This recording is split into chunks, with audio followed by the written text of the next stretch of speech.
Assalamualaikum warahmatullahi wabarakatuh. Saya Tasyin Jilia dari Prodi S1 Akuntansi, kelas A dengan nomor induk mahasiswa 551-221-0103.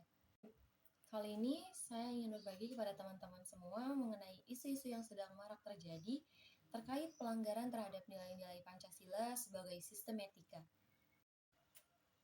Sebelum masuk ke dalam kasus pelanggarannya, ada baiknya nih kita memahami terlebih dahulu apa itu nilai Pancasila sebagai sistem etika, agar kita bisa menganalisis pembahasan ini dengan bijak. Pancasila sebagai sistem etika sebagai suatu nilai memberikan dasar-dasar yang bersifat fundamental dan universal bagi manusia, baik dalam hidup bermasyarakat, berbangsa, dan bernegara. Nilai-nilai tersebut dijabarkan dalam suatu norma-norma yang jelas sehingga menjadi suatu pedoman. Yang demikian juga berkaitan dengan norma-norma moral. Norma moral yaitu norma yang berkaitan dengan tingkah laku manusia yang dapat diukur dari beberapa sudut, seperti baik dan buruk, sopan ataupun tidak sopan, susila atau tidak susila. Dalam kapasitas ini, nilai-nilai Pancasila telah terjabarkan dalam suatu norma-norma moralitas atau norma-norma etika sehingga Pancasila merupakan sistem etika dalam bermasyarakat dan berbangsa. Etika Pancasila. Etika Pancasila merupakan cabang filsafat yang dijabarkan dari sila Pancasila untuk mengatur perilaku kehidupan masyarakat berbangsa dan bernegara di Indonesia yang terkandung nilai-nilai ketuhanan, kemanusiaan, persatuan, kerakyatan, dan keadilan. Pelanggaran nilai Pancasila yang sering banget kita abaikan. Ada banyak contoh pelanggaran nilai Pancasila dalam kehidupan sehari-hari yang sering sekali kita abaikan. Contohnya dari sila pertama yang berbunyi ketuhanan yang Maha Esa, banyak masyarakat yang masih belum bisa menerima perbedaan dengan agama yang dianut, sehingga menimbulkan tindakan rasis dan anarkis.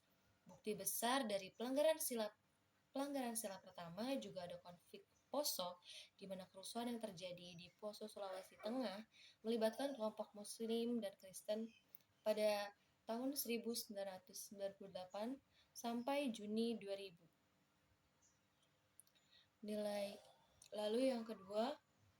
Sila kedua, nilai kemanusiaan yang adil dan beradab mengandung arti kesadaran sikap dan perilaku sesuai dengan nilai-nilai moral dalam hidup bersama atas dasar tuntutan hati nurani, dengan memperlakukan sesuatu hal sebagaimana mestinya. Pelecehan seksual juga termasuk dalam pelanggaran nilai Pancasila sebagai kejahatan yang dapat menimbulkan trauma yang cukup mendalam bagi korbannya. Lalu, sila ketiga ada nilai persatuan Indonesia yang mengandung makna usaha ke arah bersatu dalam kebulatan rakyat untuk membina rasa nasionalisme dalam negara kesatuan Republik Indonesia. Persatuan Indonesia sekaligus mengakui dan menghargai sepenuhnya terhadap keanekaragaman yang dimiliki bangsa Indonesia. Contoh yang paling dekat dengan kita dalam pelanggaran sila ketiga yaitu masih marak terjadinya tawuran antar pelajar, di mana yang dapat merugikan dan membahayakan diri sendiri maupun orang lain. Lalu ada sila keempat, nilai kerakyatan yang dipimpin oleh hikmat kebijaksanaan dalam permusyawaratan perwakilan mengandung makna suatu pemerintahan dari rakyat, oleh rakyat, dan untuk rakyat dengan cara musyawarah mufakat melalui lembaga-lembaga perwakilan. Bukti pelanggaran terhadap sila ini seringkali kita jumpai dalam kehidupan sehari-hari, seperti musyawarah yang tidak mufakat, adanya rasa ingin menang sendiri, dan seringkali para wakil rakyat juga mempertontonkan perilaku yang mencemaskan ketika menyelesaikan suatu masalah untuk kepentingan rakyat. Perang mulut sampai adu jotos diperagakan di depan kamera. Itukah yang disebut kedewasaan dalam berdemokrasi, kebebasan berpendapat dan berekspresi? Itu jelas-jelas menyimpang dari amanat rakyat, sama halnya dengan anggota DPR dan MPR yang rapat di Senayan dalam pembentukan UU atau rapat tahunan selalu banyak yang tertidur ya Pak. Kemudian pelanggaran terhadap sila kelima, nilai keadilan sosial bagi seluruh rakyat Indonesia mengandung makna sebagai dasar sekaligus tujuan yaitu tercapainya masyarakat Indonesia yang adil dan makmur secara lahiriah maupun batiniah. Pelanggaran terhadap sila kelima ini bukan tak mungkin semua orang merasakannya. Saya yakin teman-teman semua juga melihat dengan mata terbuka bahwa kemiskinan, ketimpangan pendidikan, dan ketimpangan dalam pelayanan kesehatan di negeri ini masih sangat memprihatinkan. Indonesia adalah sebuah negara yang penuh paradoks. Negeri ini subur dan kekayaan alamnya melimpah. Namun, sebagian besar rakyat Indonesia tergolong cukup miskin. Banyak anak usia sekolah harus putus sekolah karena biaya, mereka harus bekerja, dan banyak yang menjadi anak jalanan. Dan keadilan dalam kesehatan masih belum dirasakan oleh masyarakat miskin Indonesia. Lalu berikutnya ada kasus mengenai beberapa anggota BUMN yang terjerat kasus korupsi. Badan usaha milik negara sejatinya ada bukan demi mencari untung, melainkan memberikan pelayanan kepada seluruh rakyat tanpa perlu bergantung ke perusahaan asing. Sayangnya, tujuan mulia itu dicemari oleh orang yang melakukan tindak korupsi. Kasus-kasus korupsi perusahaan BUMN kerap mendera orang nomor satu di perusahaan tersebut. Sejak awal 2000-an, Direktur Utama PT PLN bahkan sudah 3 kali tersandung kasus korupsi. Menteri Badan Usaha milik negara Rini Sumarno angkat bicara terkait banyaknya pejabat BUMN yang ditangkap Komisi Pemberantasan Korupsi lantaran terlibat kasus korupsi. Ia berharap hal itu tidak membuat masyarakat memandang buruk perusahaan plat merah tersebut. Lalu berikutnya ada solusi untuk memberantas kasus korupsi di Indonesia.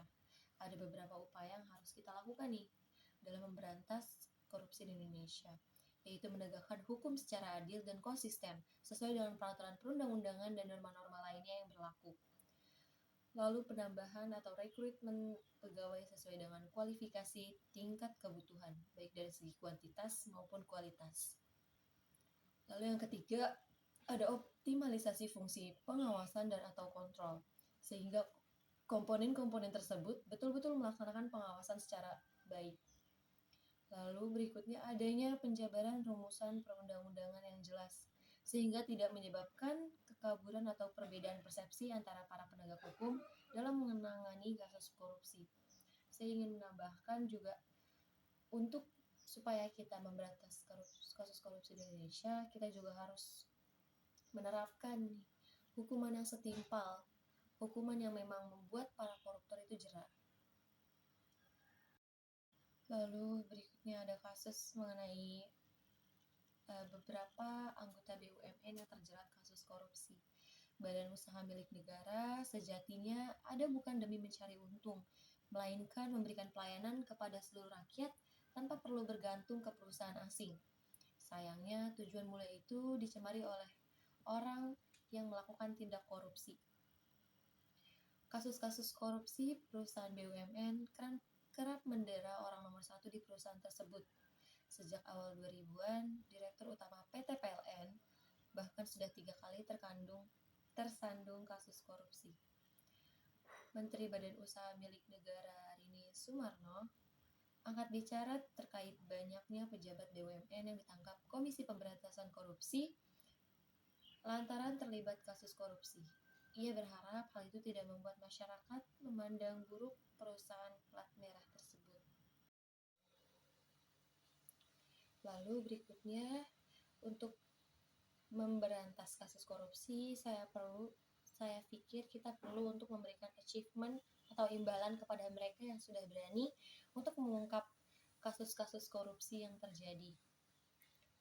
Sesuai dengan Fakta PP nomor 43 tahun 2018, besaran imbalan 2/mil dari kerugian, maksimal 200 juta rupiah untuk kasus korupsi, maksimal 10 juta untuk kasus suap, pemberian imbalan setelah kerugian negara atau uang hasil lelang barang rampasan disetor ke kas negara, dan premi tidak dapat dibatalkan walau narapidana mengajukan PK. Baik, sekian teman-teman. Sekiranya mungkin sampai sini itu saja yang dapat saya bagikan kepada teman-teman. Kurang lebihnya mohon maaf. Wabillahi taufiq wal hidayah. saya. Wassalamualaikum warahmatullahi wabarakatuh.